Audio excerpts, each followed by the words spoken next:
Hey guys, I just wanted to come in here and talk to you a little bit about releasing limiting beliefs.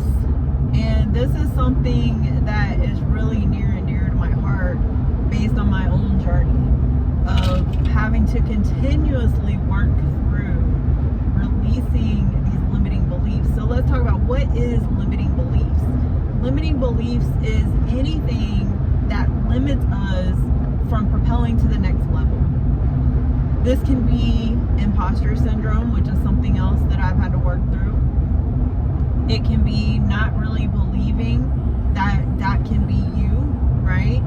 Any kind of belief that takes you away from where God is trying to take you is considered a limiting belief. And it doesn't matter, what you believe in as far as, if you don't believe in God, okay, fine.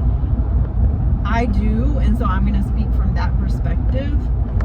But what I'm telling you is your purpose is on the other side of fear. So a limiting belief is feeling unworthy, feeling like, let's talk about comparisons. It can be comparing, right? Well, this person is doing that. Well, so what? They're not you, right? And so it's literally taking everything that can pull us off course and allowing those things to no longer be distractions to do that. That is what I consider a limiting belief. I'm sure there's a different definition if you go actually look it up somewhere. But that is, through my personal experience, that is what a limiting belief has been in my life. And, there's a reason it has literally taken me so long to get my life in a place where I'm allowing myself to be led. I am walking in unknowns every single day. I am being comfortable with being uncomfortable now, but it takes a lot of work on the back end in order to get there. And that's the part that, a lot of people don't see. And as a leader, there's a lot of things that any leader that you look up to, I promise you, they are doing things in the back end that you are not seeing, because we can't share everything. And I actually had a mentor reach out to me yesterday and remind me of that. We can't share everything because, you guys look at leaders to lead you to where you want to be. And so, we're not going to be showing. Now, I can tell you all the things that I do in the back end, but I'm not going to show you all the emotions that go along with that, or, some of the things. Now, my inner circle, they get to see that a little bit differently, but I'm not going to share that with the masses, okay? But I will tell you that I'm no less human than anyone else. So I just want you to remember that as you continue your journey. When we're talking about limiting beliefs, we have to acknowledge them. So this is what, 3 questions that I always tell my clients to ask themselves. What are you allowing? Why are you allowing it? And what are you going to do about it? And those are the 3 questions that I consistently have to ask myself as well. What am I allowing in my life? Is this thing taking me off course, or is it putting me where I need to be, right? Is it keeping me focused on where I need to be, or is it a distraction? And regardless of what that response is, if it is a distraction, then I have to say, well, why am I allowing that? One of the things that I've corrected my clients on in the past is, in myself, okay, because I want you to remember I'm talking about me as well. One of the things is saying, well, that person made me feel blah, blah, blah, right? Like, we hear it all the time. They made me feel guilty. Well, here's the thing. No one can make us feel guilty. They don't have that control over us. We have to we have to relinquish that control to them, and then we feel the emotion based off of that. So it's considered taking ownership. If we think about different mindsets, one of the things that came to me last night in my quiet time was victim versus victor, right? I lived survival mode most of my life, and I was not able to start thriving until until I started healing. And as I was healing through, it was difficult, right? And it is still difficult, because it's the healing process is a journey. It doesn't just end, right? It's continuous. It's a lot of self-awareness. It's pulling back and not reacting on everything. And again, I'm still a work in progress. I'm not 100%, but I will tell you, I'm a whole lot better now than I was before. When things don't go how I thought they were supposed to go, I do my best now to not blame the person or the circumstance, but I turn the mirror around and I say, okay, I can't control this person, I can't control this circumstance, but what can I do?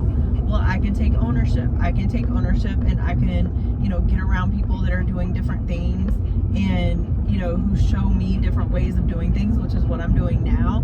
I invest in coaching. I invest a lot in coaching, actually, because I've learned so many things the hard way, and I just don't desire to waste more time like that. It's no different than when, people come to me for nutrition because they've tried all the diets and they've done, they've lost weight, gained weight, lost weight. I mean, I hear it all the time, right? And they're like, I just want to learn how to build better habits and live a consistent life, right? And so these are things that we really have to consider as we go forward. And it's really about the acknowledgement of self.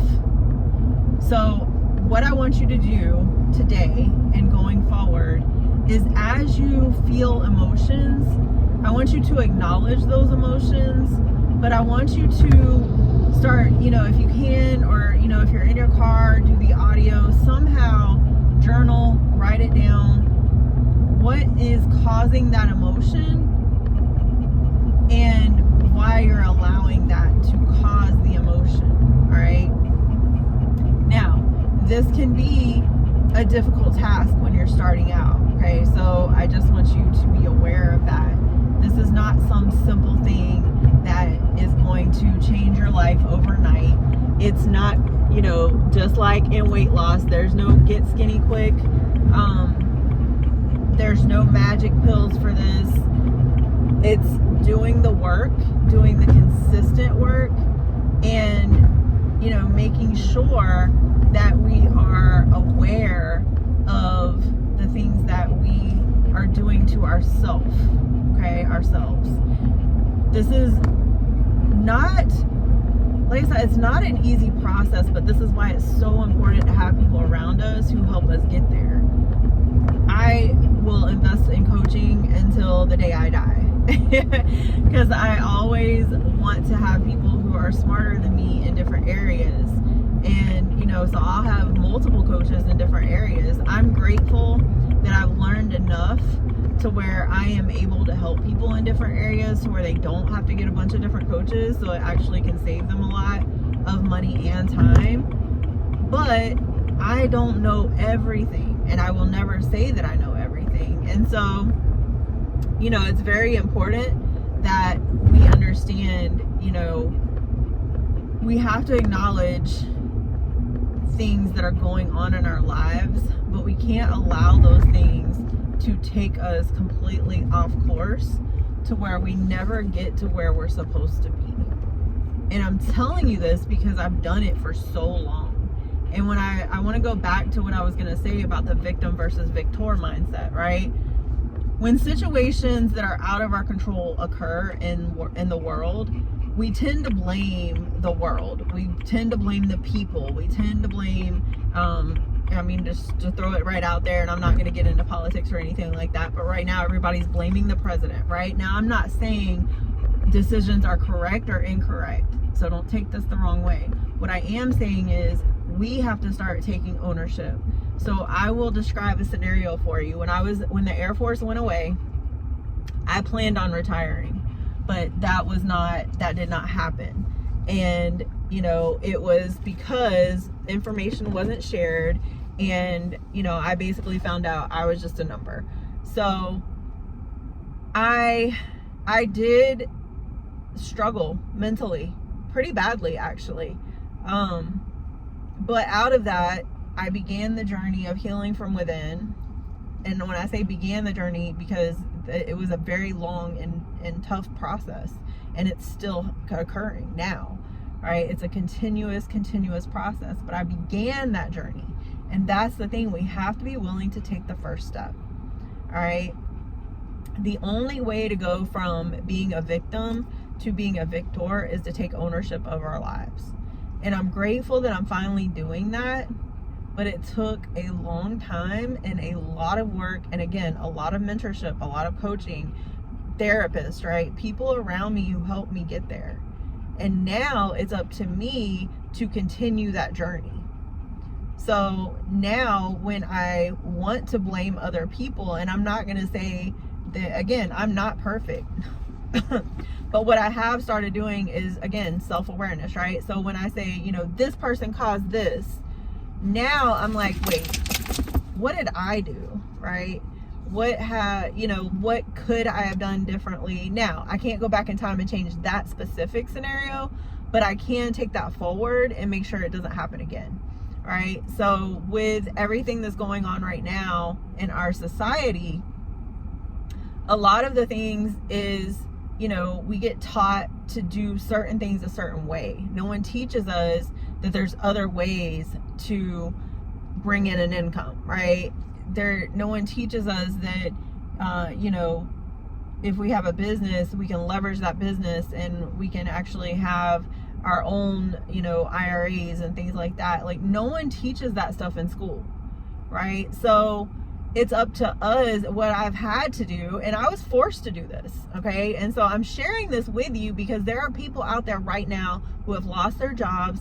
They don't know what to do. And so I am just sharing this with you because there are things that I have had to do that you couldn't have told me that I would be doing or that I would need to do. Okay. I plan on retiring from the Air Force.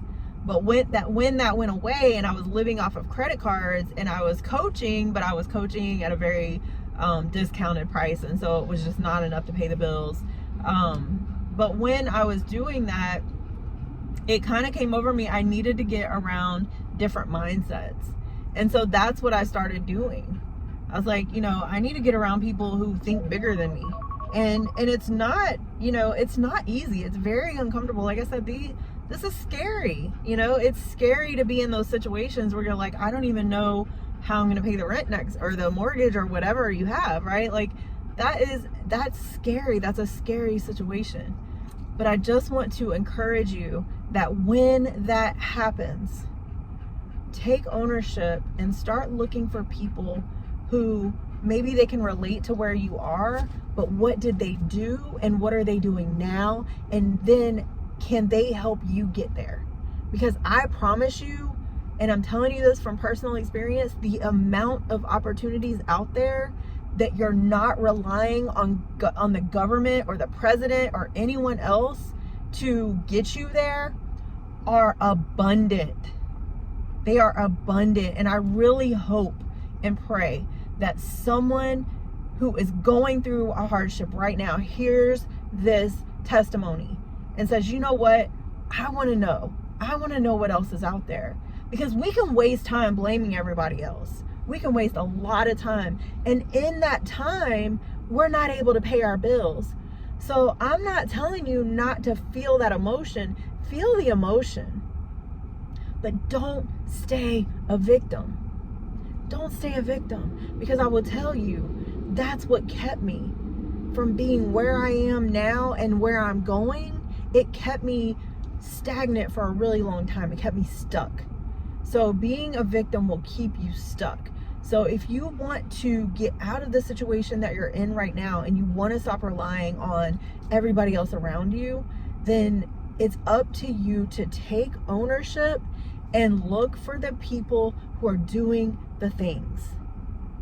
They will show you. There's so many of us. I always say, I don't want to go up alone. I want to take people with me. But what I will tell you is I'm not going to waste my time on people who want to stay a victim. If you want to stay a victim, stay a victim. But I will tell you, it's not going to get you very far. And I know that from personal experience. It's time to become the victor. Survival mode, I lived that my whole life. We don't have to stay there either. It's time to start thriving. Surviving versus thriving. I have a blog on that on my website, ladyjempowers.com. Go read that blog. Google it. You could probably Google surviving versus thriving Lady J Empowers. I don't know, but go read that blog. I release blogs every single week. And when I wrote that blog, it was because I got the realization of what I was doing, how I was hindering my own growth. And so when I get those realizations, I start writing about them, or when I have, people around me and we're talking about things, that's where the blogs come from. So just know, I get it. I understand your hardship. Do I know how you feel? No, I don't, because we're all different and we all feel things differently. But I understand it. And I will tell you, you don't have to stay stuck. So I want to encourage you today to take the first step, get around people who want to help you, and get unstuck step by step. It is not going to be some quick fix. I listen to Ed Milet all the time. He had a podcast just came out where he was talking about, are you playing checkers or are you playing chess? You guys, this is a marathon. All of it. Health and wellness. I've been coaching health and wellness for however long, 15 years officially. It's a marathon. I've had 9 surgeries. I have 6 bulging discs. I've had mental health breakdowns. I've been depressed. I've been suicidal. But I had to choose differently. God placed you here for a reason. I don't know what that reason is, but I promise you, if you shift your mindset, you get out of victim mode, you get out of survival mode, and you start getting towards victor and thriving, you will find out. And then you'll be able to help other people get there too. So that's my encouragement for you today. And I hope that it sinks in. And regardless of whether you start right now, I hope that you will take this message with you as you continue forward. And you will understand that you're not alone. And your hardships are temporary unless you choose to stay there. And that's up to you. You have the power of choice. Use it wisely.